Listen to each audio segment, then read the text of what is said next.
What happens to students taking international studies and are expected to travel on their course? Again, not a specific UCAS question. Yeah, that's a really great question. It's a real kind of crystal ball question, isn't it?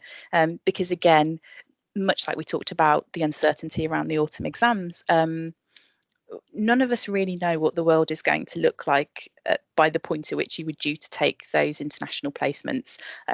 So, for example, if your placement is in year 3 of a 4-year course, it could be that none of this is important anymore. We have vaccines, we have safe travel, and you can just progress on the course as you always intended to. It could be that there are restrictions in place at that point, and none of us really knows at the moment.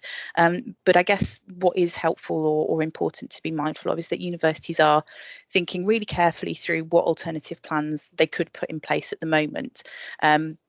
So we saw quite an interesting kind of it's a good comparison to make, I suppose, when there was a lot of uncertainty around Brexit, and there's still lots of uncertainty around Brexit, but when there was a lot of uncertainty around the date that we would be leaving the European Union, and real concerns around what that would have for the ability of students to travel to Europe and to gain funding to travel to Europe for their study. We saw some universities doing things like rearranging their course structures. So where year abroad would normally be year 3, they would bring it forward to year 2 so that they would just be before some of those deadlines and some of those exit dates.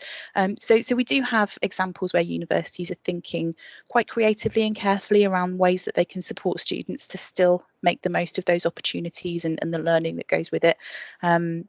So absolutely, very similar to some of the things that we've said already, but do keep in touch with the universities. If you already have an offer, if you already have a place, then just make sure you're keeping in touch with the university. They should be proactively telling you if there are changes to your course, but if not, bookmark the page on the website that gives you the coronavirus updates and see what information that they're putting out.